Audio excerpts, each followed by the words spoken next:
Hey, everybody. Welcome back to the Triple Option. I'm going to try to keep my voice down a little bit because my wife is watching the Bachelor finale in the background. I don't want to ruin it, but I can tell you that my energy is unbridled, even though I'm suppressing it.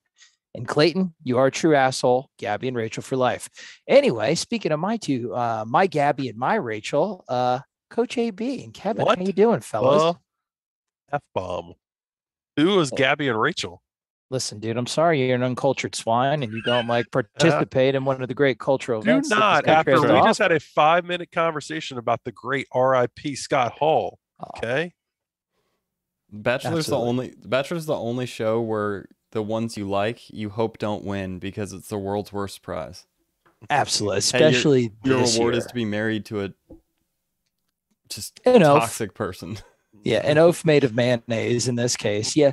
So anyway, Bachelor talk aside, the most of the season was very, very boring. Finale, extremely captivating. And as my guy AB said, RP Chico to the bad guy Scott Hall. Big Scott Hall podcast. But listen, we're not here to talk about bachelorettes. We're not here to talk about Scott Hall, even though I could wax lyrical about Razor Ramon for at least 45 minutes. Guys, we're here to talk about Florida State spring football. And guess what? The triple option had a mole on the field. Kevin Little got to see practice with his own two beautiful pair of eyes. Um, Kev, what did you see? And when did you go out there? Was it full pads? Paint the scene. Paint the scene. Yeah, so I made it out to their last two practices. So their two full pad practices. And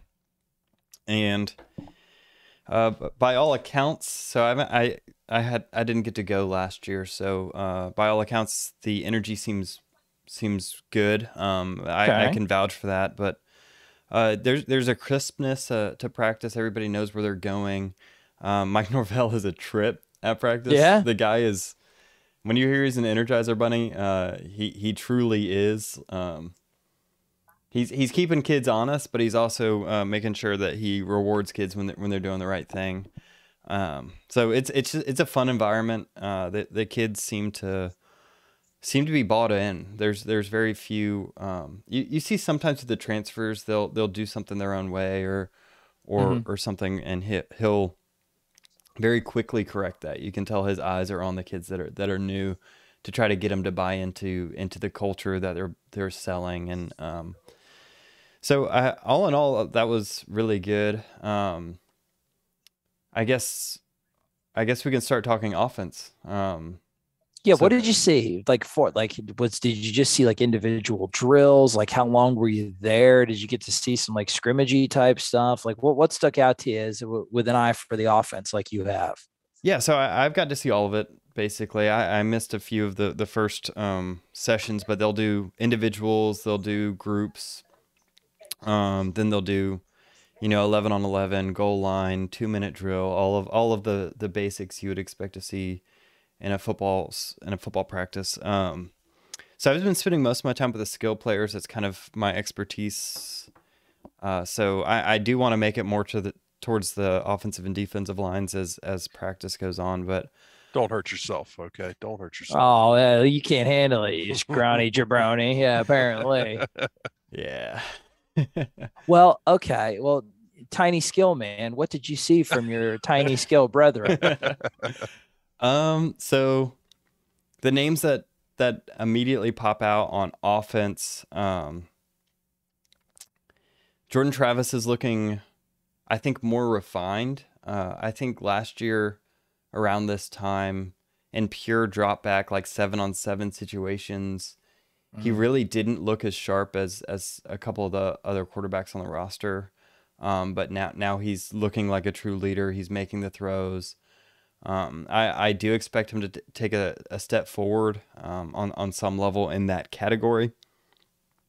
Behind him, you got Tate Rodemaker, who either makes the best throws in the world or the worst throws in the world, which is kind of what we've come to expect from Tate. Then you have AJ, which is What'd you everybody's. think of him? Yeah, you saw him in the flesh, man. How'd he Yeah, look? he's got all the tools. He's quick. He looks. He's got a good arm out there. He's made some good reads. There's one time where, I guess I have. I probably shouldn't be talking about specific concepts at practice, but Easy.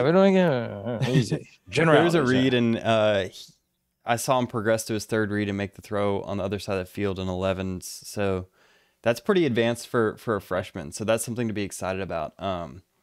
That he is making those reads. Other times you see he'll get a little flustered, a little bit quick, and I think that's kind of normal for a kid who's starting the games a little bit faster than he's used to. But on the wide receivers, you have McLean, who I think is going to be a big presence this year. He might be, depending on what goes on, McLean might be your go-to guy out there. Wow. Okay. Like at X or Z, if Wright isn't healthy, which I guess we'll talk about later. On the inside, the kind of slot guys, you have Douglas, who I think has taken a step up, although he's been in non-contact green. So his route running is just super sharp. He's super fast off the line. I think Douglas takes a step forward, Ja'Kai Douglas. Okay. And Pittman, I think they have similar builds, but they have different skill sets. So Ja'Kai Douglas is more of the speedster. You're going to put him on a wheel route down the sideline. Slot fade. Right, slot fade kind of guy. Pittman is less of that guy and more of the guy 3rd and 3. You're going to get the ball across the middle to him. He does a good job of getting between the defender and the ball, and kind of he's got good hands and he makes some good plays. I don't think he's got body positioning, like kind of like strength wise, like body positioning, like stuff of that seems to be a strength of his. Yeah, he's a savvy receiver. You can tell that. I think he's going to be that kind of, I hate to make this comparison because he's more. Do it. Just do it. Go ahead. He's more athletic than this kid, but he's kind of more like your Hunter Renfrow type of. Julian Edelman, that kind of guy. Wes Welker. Just savvy. Listen, gets across the middle, makes the catch. Yeah, and gritty, I think every great offense kind of needs one of those guys. I'd shank a drifter. I'd shank a drifter for one of those guys in the slot for the past couple of years. So I think that's a very favorable comparison. So that's fine. A lot of the film that's come out has been of him catching kind of them getting him into punt return roles, which he's a very good punt returner coming over from Oregon. Just getting the ball out to him quickly in some of those little slot screens. Yep. Getting a couple linemen out in front of him and letting him do his thing. That interests me because that's something that's a dynamic they necessarily haven't had in their time here. Yeah, totally agreed. And then, those are really the names that stand out there. I'm sure. What about Johnny Wilson? Oh, so Johnny Wilson, I was there for probably an hour. Careful of total time that I got to see Johnny Wilson. Johnny Wilson stands out. I like Johnny Wilson a lot. So measured with your words. I love it. I've been big on him ever since we took him. Like, you don't see 6'7" receivers that often, and the kid's filled out. He's not a beanpole by any stretch of the imagination. Bodied by storms. Very quickly by storms, I guess. No, I like Johnny Wilson. How are the hands? That was a concern for some people. It sounds like that has been alleviated from some of the other practice reports we've seen. But what did you see, Captain Meister? Yeah, it didn't seem to be a major problem. I didn't see too many drops. He dropped a couple kind of tougher balls. And, I mean, when you're throwing it up to a 6'7" kid, you want him to make those catches. Especially since he's not the type that's going to get wide open, if that makes sense. Yeah. Like there's not going to be a lot of separation. He's got the catch radius to make the contested throw, but there's not going to be too many just him streaking down the sideline with that size is what you're saying. Right. So I think he's fine catching the ball in one-on-ones and routes on air, but once you get him kind of contested, it's hard to know whether or not he's going to be able to translate that. And he was doing that from the wide receiver position? Mostly, yes. So they would play him at wide receiver. Mostly. So in the few plays I got to see of him, he was kind of what I call flexing. Playing flex, like flex receiver. So that's so they were kind of having him here. And so they would kind of have him like here, like on loan here, where he can crack back on like a linebacker or something in a running situation. That's unfair for that W right there for that Will. That's stuff that we saw them run quite a bit last year. They ran that little that flex trips on the backside, and right. We saw Josh Burrell in that role. We saw Malik McLean in that role. It makes some sense to have him back there. He's going to give you a run game presence over there to the left. He's going to give you a tight end type body, but removed from the line of scrimmage. So that's a mismatch. I mean, that's going to be a problem for defenses. It'll be interesting because we saw a lot of that nub formation a lot last year. I wonder if they substitute the tight end for maybe like a close to the line receiver. Like, do you guys think that a lot of that could happen as well? I think you saw Wilson there a few times last year. Off the line a little bit. Yeah. Okay. So I don't think they're necessarily looking for you to be an all-star, but like all-star lineman in that position. But yeah, that kid can block, man, especially when you give a kid with that size, like that sort of angle, like his blocking footage was nasty. I can see Norvell just like salivating at the type of like gap mismatches that he can do with that kid. Now, speaking of, if there's no other receivers that you'd like to talk about, I'll handle the running backs, and then Adam, you can ask him offensive line questions. I would never. Running backs. Any sort of, too early to determine the rotation. There has literally been most of the conversation I've seen has been surrounding Trey Benson. I just think people can't believe that his legs not like dragging behind him, like just connected to his body only by skin. But no, like the reports have said, he's very healthy and he's looking good. But any sort of, did he actually stand out? And you starting to get any sort of idea of like what the rotation looks like? Like, could you tell that, or too early right now? I think it's hard to tell. Running backs especially, like they'll have one big play all practice, and it's easy to be like, oh, well, that one big play tells me that he's a total stud. You know, like that's not really how that works. Right. No, I think Trayshawn Ward is number one. It seems to me. Okay. He's standing out. How about we use that phrasing instead of number one? Oh, okay. I didn't realize we had Merriam-Webster here with the old word police. Okay. When I say number one, I don't necessarily mean he's going to get the most snaps out of everybody, but he kind of has the leadership role of that position. Guys kind of look to him. He's not the most talented kid out there. Benson, I don't think is necessarily the kind of guy that's going to blow you away, which is kind of a shame, because that's kind of what people are expecting for a guy that wasn't necessarily a take by all of the internet pundits, but no, he looks like a solid running back. He's built like a brick house. What do you do in that brick house? You run the ball. No, you're gonna say a bad word one of these times. Okay, yeah, he's a brick poop house. Go ahead. No, Benson looks solid. He looks like a solid option. Honestly, I don't know how Norvell does this, man. It doesn't matter who's playing running back, to be honest with you. The guy knows how to churn out guys that know how to read defenses, and I think Benson's probably going to get most of your snaps this year. Really? Okay. Like, not most of your snaps, but more snaps than probably much of anybody else. I think he's just kind of an any down kind of guy you can get the ball to. With that size too, that seems like somebody who's got I guess if you had to look at that room and say who could have the potential to be an every down back, even though that concept seems to be more and more outdated as the years go by. But I guess he would have the most potential to be the every down back, right? If they ended up having one. Yeah. Or not. You saw him, yeah. I think so. I think he's out of all the running back rooms, all the running backs in the room on third down, he's the one I want to probably get the ball to. Gotcha. How did Toafili look? Did you see anything from Corey Wren? I don't even know if Corey Wren was with the running backs or the receiver. I have no idea. But anybody else stand out to you? You got Toafili, he's been here for a couple of years. You got DJ Williams, the kid they took last year from Auburn, up and down season. They're replacing a very solid contributor in Jashaun Corbin. Who else is going to do that besides Trayshawn and Trey?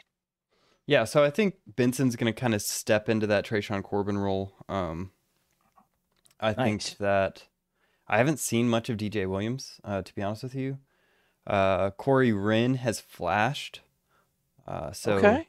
which is a pleasant surprise. There have been a Yeah. few plays where they're able to get him outside of the box, and he just looks good. I still think he's the kind of guy that might be better suited as a slot receiver, but maybe he can't catch. I don't know. Yeah, he can't. Okay, Catch a cold butt naked in Alaska. but Oh the man, kid is well, so that's fast. that's not good. The It's kid very is so cold in quick. Alaska. And Toa Philly looks like the same kid we've seen. He's good out in space, running routes, and I think you're going to see him in the passing game probably more than any of the other guys. Which that's Okay. disappointing if that holds true. I mean, we've talked about his vision. I think he's got great vision. You talked about Norvell finding those guys. He just he's lacked that trust. I hope that potentially a more sturdy offensive line in front of him helps him find some trust, because he's one of the few guys in that backfield that can hit it and go. Yep. Yeah, tools are there. Great balance, as shown by the Clemson game. So that's Yeah. definitely there's Yep. very, very good balance. All right. I guess just Adam, ask him questions about the linemen and the tight ends. Go ahead. Yeah, You're I mean, chomping at the bit. I don't have a lot. I mean, I think that we know what this group is really going forward. You're trying Yeah. to figure out who your right tackle is, or Willis maybe got your a right lot guard. of snaps. Yeah. At one. How do you look?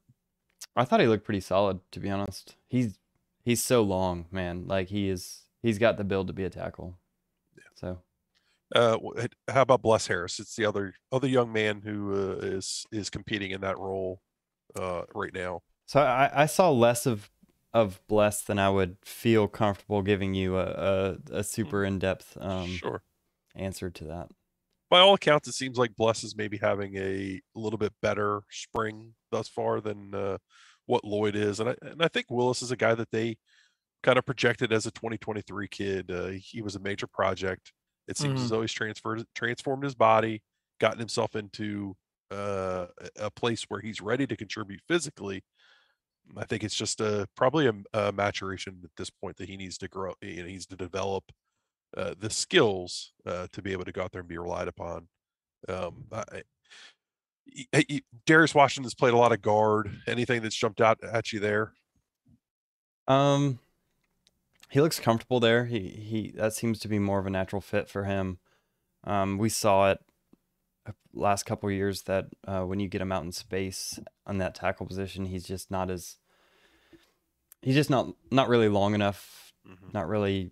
He's not a true tackle body. So Right. he looked more comfortable there, and the interior of the line I thought was the strength of the offensive line this spring so far. Yeah, and that was primarily Gibbons, Lyles, and Darius Washington. Yeah, Lyles they'll put in second team randomly. But when it comes down to it, he's the first team center and he's getting the important snaps.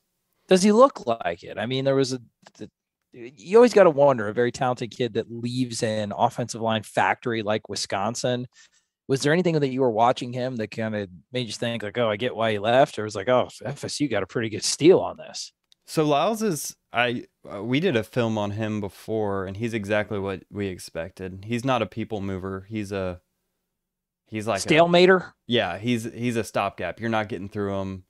He's a solid piece in the middle of that offensive line. And he's going against, Robert Cooper, who's also just two big boys slapping boobs against each other. It's pretty thunderous, the conflict there. Right. So if you're winning that battle, I would consider you to be. Yes. That's a solid center, like as a kid. Mm-hmm. Yeah, not absolutely. Too concerned about. Yeah, it's so early for offensive line. They've got 1 day in pads, 2 days in pads. Yeah, Adam, but can you really glean anything at this point right now? Do you think? I don't think so, because even though most of these guys have played together, the communication's such an important aspect in O-line play. They don't have that down yet. So passing stunts and picking up blitzes and that kind of stuff, it's just not there. So a guy gives up a pressure and you think, oh, he sucks, but in reality, the communication just isn't going to be there yet. I mean, you can glean some of those skills of whether a guy can get out there and stay in front of somebody or move a person. But, when you go to 11 on right now, I mean, they're still figuring this stuff out. So Yeah. the end of spring, I think, will be a better test or a better gauge of where they're kind of at, in my opinion. Okay, fair enough. Adam, you want to handle the defense? Did you get to see any of the defense, Kev, or no? Yeah, we've watched a fair amount of the defense. What stood out to you? What you in a unit? Just how they played together? I mean, there was a lot of resources invested on the defense and Adam Fuller's defense to plug up some of the holes. You got really big, you got first round NFL talent leaving you, and also guys like, obviously Jermaine Johnson, then also leaders of the team, very impactful guys like Keir Thomas. I mean, this is a unit that has to perform for Florida State to take the next step. Does it look like a unit that's improving or reeling from the loss of those names? So like you were saying earlier, it's hard to tell. Defense has a natural advantage this early in practice, right? It should, or else you're in big ass trouble. So you see Derek McClendon as your first string field defensive end, so your rush end. Not first string, just a player who's doing well. He's getting first reps. We don't talk about depth charts here on the triple option. Oh, sorry. I forgot that rule.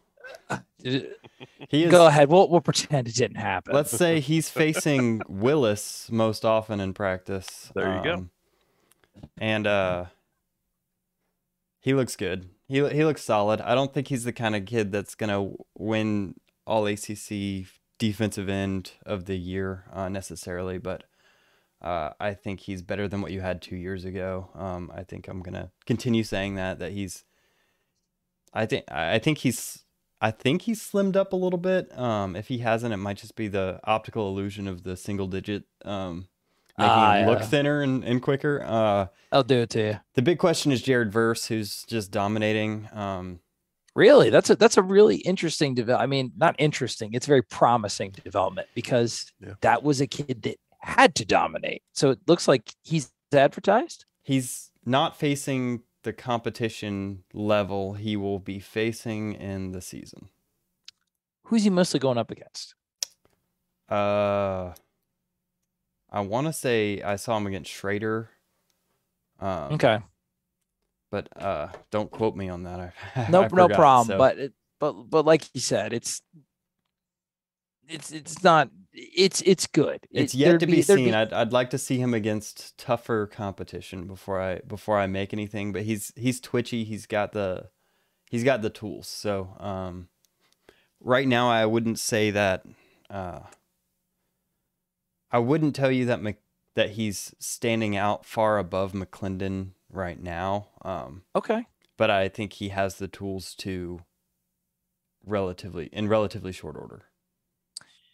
Moving back, I mean, I feel like we could talk about Fabian Love and Robert Cooper, but I mean, they're known entities. They're gonna be relied upon heavily by Florida State, and they are the bedrock of that defensive line. So we can talk about them, but I mean, they're both solid. They're both good. Florida State's gonna rely on them heavily. Just watch some film from last year. Exactly. So I would like to actually move back to the layer behind them, the linebackers. There was some talk if Tatum Bethune was going to be the guy next to Kalen DeLoach. Sounds like he's pretty much solidified himself as that.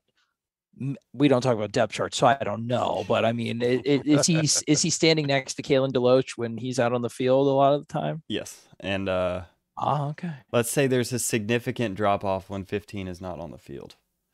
Really? I'm a Tatum Bethune fan. I've now watched him in practice two times.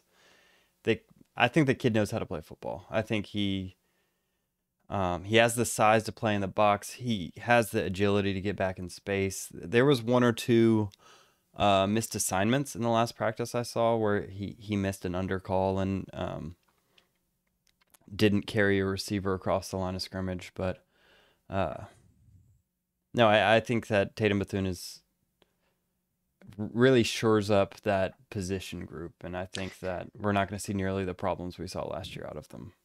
Any issues when we watched the film?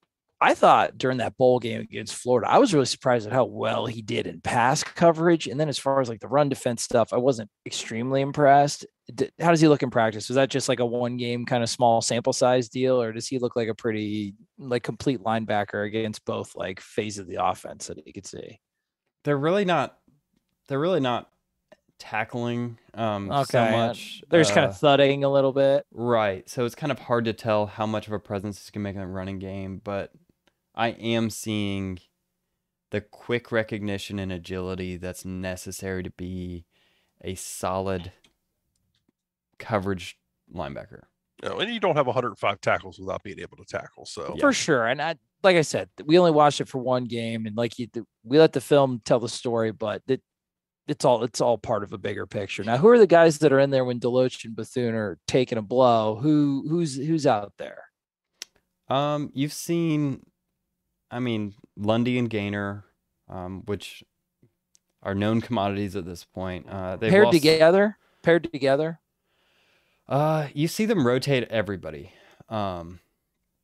So more often than not, like come game time, I would expect you would see Deloach and Bethune out there, but you'll see them kind of rotate them, and even rotate them between Mike and Will. So they'll kind of switch that position up. I noticed that they don't take those positions as necessarily set. Like he's always a Mike, he's always a Will. They kind of see that as interchangeable, which I think is sort of necessary if you're going to try to play boundary versus field defense, where you're always in the boundary, always in the field. You kind of need to be able to be interchangeable in those roles. So they rotate all of them. And then Omar Graham Jr. has had a few plays where you see his potential coming out. So he's an exciting freshman in the linebacker room. He's another one of those kids that probably was a little bit of a find as a 3-star. He was a 3-star, right? Correct. I'm not crazy. Yeah. So I think he's going to be a solid player for you in the future, but he's not going to. I don't think he's there now. So. Secondary, what's that look like? Any idea of who is starting to become that preferred combination that's playing together a lot and having a lot of snaps together, or is it just kind of a lot of mix and match, trying to figure out who complements who? Other than, Jamie Robinson's going to be out there all the time. Duke Cooper's going to be out there. He's going to be out there all the time. Yep. I guess I don't really know. I think, like I said, I'm trying to think of the other names that I think are locks to be out there. I don't really, if there are kids like Akeem Dent, Renardo Green, like I don't know. So, or Azariah Thomas, like who knows? You see Dent a lot. You see right now Green and Vance are kind of rotating at that one corner spot. Interesting. Okay. Is that Jarvis Brownlee's typical spot from last year? I think Cooper's more playing where Jarvis would play last year. Okay. So hint. Strong hint. Yep. So yeah, you see Green and you see Vance kind of rotating a fair amount. I guess they're testing out the grounds of their new it's spring football. You're trying to find out, you're just trying to find roles for guys and trying to figure out who's going to fit where and what they can give you. We talked a lot about the DB in our DB preview, and I thought we did a fairly good job of outlining all the different players, so I'm not going to rehash that necessarily here. So check it out. It's great. I wasn't on it, so it's good. All right. We got some film to break down. Is there some film that we want to look at as well? I think unless there's anything else that you think that you want to kind of preface the film with, I think that was a really good actually overview of all that stuff. Yeah. So before we jump into this, I'd like to give thanks to Brendan Sinone and the guys at Knowles 247 for this film. So we did get permission from them to use it, but this is footage they took. Their camera is better than mine. Make sure to check out the boys at Tomahawk Nation. They've been doing a great job of getting better film for us. The angle was a little bit low. It was a little tough to use for these purposes. So I know they're gonna keep working on that to get it better. Well, as of course, the super friends always unite. Tomahawk Nation, Knowles 24/7, a strong budding relationship, unlike what Clayton did to both Gabby and Rachel. What are they working on here, Kev? Yeah, Mr. so it's important Quarterback. as a quarterback to never get your they call it clicking your heels. So when you're moving around the pocket, you never want your heels to touch. It's a really poor position for movement and power and throwing quickly. So they're just kind of getting them used to moving around in the pocket with their feet at an appropriate width. Yeah, what that distance feels like, build the muscle memory there. God, that kid's got to catch better. Oh, that was a little fun little delivery from Jordan there. Working different platforms. Arm angles, stuff like that. Yep. Yeah. It's a good drill. But Duffy's got the arm. He's got the speed. He's got what you're looking for. So, the infamous super soaker drill. I like that. I wonder if that actually like pisses the like. I wonder if it seems to me would be extremely annoying. This is R.E.A. Thomas. Yeah, you can just look at this kid's length. Yeah, look at him. That's a yeah. freaking He athlete. doesn't look like an 18-year-old. Absolutely not. That was but great steal. Early signing day, rife with disappointment. Not that. That was awesome. Yeah, he went under the radar. It was unfortunate. Yeah, some boring tackling drills. Oh, let's work angles. They're important. I get it. Okay, so what do you think of the import? I feel is this the drill that always gets like It's the old cat blasted on social media because it looks like 'cause somebody every looks defender goofy. is getting burned? Like Yeah. what are they trying to Dick's? work here? You're just working breaking down. I mean, it's just basic tackling, open field tackling type drill. It's not anything special. You're working about chopping your feet, getting up through contact, but you're not tackling because you don't take guys to the ground in practice. No. So it's just simulating an open field tackle in a short area. Yeah, just it always looks very awkward to like. It always looks like the defender is always getting smoked every time. Yeah, because he's not actually tackling him. It's a terrible drill for Twitter because we look like dog shit. Yeah, they should move this one later into practice. Just to emphasize, yeah, they should no cameras for this drill, guys. Yeah, it's a good warm up drill. You like it though, Adam. You find this drill. Yeah. Man, guy couldn't even catch up. Is that Tate more if they actually try to tackle, but I get it. I think it was Tate Kev. Athleticism. I don't know. Why is Tate running this drill? Hey, dude, who knows what they're doing with him? A little wide receiver, maybe. We can't talk depth charts. We don't even know what position he's playing. Oh, okay. 36 is he just got fired. Little butt pat there. There you go. Yeah, I can't get over that. Tate is running these with the wide Dix receivers. Is freaking huge. Dix is a big dude. All right, that didn't come out right. That didn't come out right at all. He actually looks more agile here. Yeah, he does. I just don't think he knows where to go. What is that? What is that attributed to? Like increased agility? Is that from the strength and conditioning program? Like, yeah, they probably told him how to run. They've taught him some better technique on how to run and just loosened his hips up a little bit. Maybe a little yoga. Yeah, in the off season they do a lot of drills and they really seem to focus on. Here's Lundy. Focus on getting your feet in the right position, getting in power position, speed position. Yeah, that didn't look like him. Yeah. Who is that? I have no idea. 36. I think that's Graham. I think that's Omar Graham. Yeah. Yeah. Okay. Yeah. Young mistake. Looks a little stiff. And that's what we saw too with his film. He got a lot of. I don't know if he was a film junkie or just had really good instincts, but that helped him out a lot with his game. Yep. Graham. That's better. Understanding where to be more so than being able to actually get there physically. Which I think is fine if you know where to be most of the time. I think that he flashed, so I think that's something you can work with. Red zone action. Run that back. Let's look at that again. Yeah, some actual football. So they're running a little. Is that a read there or no? Yeah, a little inside zone with a. Yeah, with a. They've got two pullers here out of what's that? 21 personnel. Yeah, that's what it looks like. So he's kind of bluff blocking. So he's not blocking this end. Are they reading this? I would assume that they probably are, but I can't Yeah. say for sure. I mean, his eyes suggest there's a read. So he's not actually blocking this guy. He's letting that guy go free, and then he's going around. Yeah.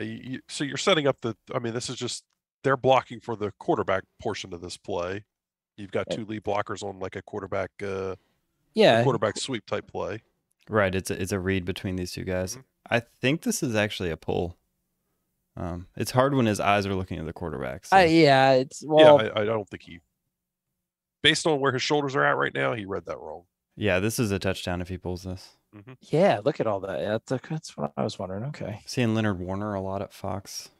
Oh, are you? Okay. The ghost of Leonard Warner, a player that was not being, I mean, dealing with injuries and stuff. It was just a guy that I feel like a lot of people actually forgot was on the roster, and he's out there. And there's Quayshawn Fuller, another guy we didn't talk about.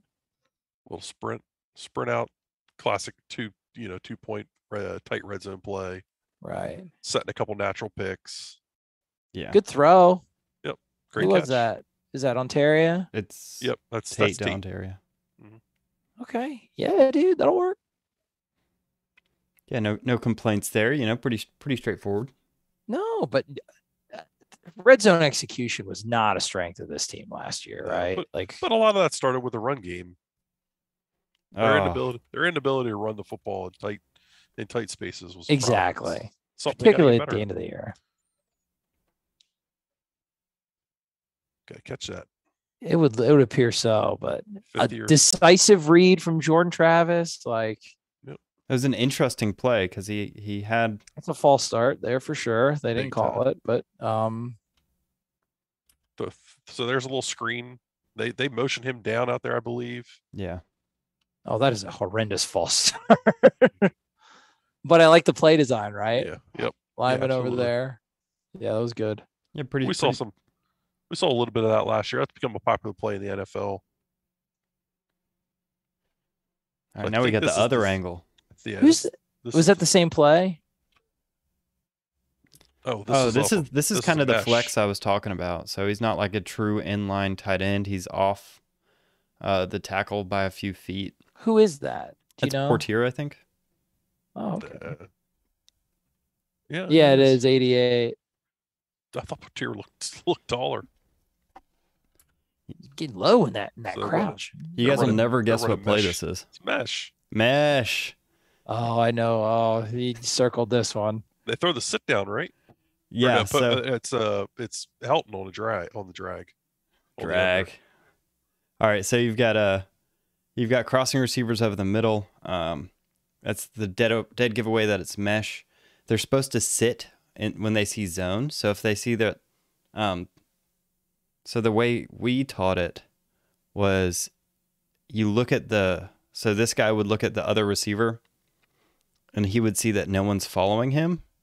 So he knows it's zone and he's going to sit in an empty space. He does that here. Executed well. I like that. Do that more, right, Kev? Oh, yeah. Well, big time. I think they ran mesh a little bit more towards the end of the season. It's just such a hard route to cover. Yeah, sounds good, especially when you get a quarterback that's fine, taking the intermediate stuff over the middle. That Campbell kid has been looking pretty good. Yeah, he's kind of like the Trayshawn Ward 2.0 of this year, right? Yeah, that's the feel, right? This walk-on kid that he looks good. He's shifty. He can find a hole. Oh, what's up, Double J?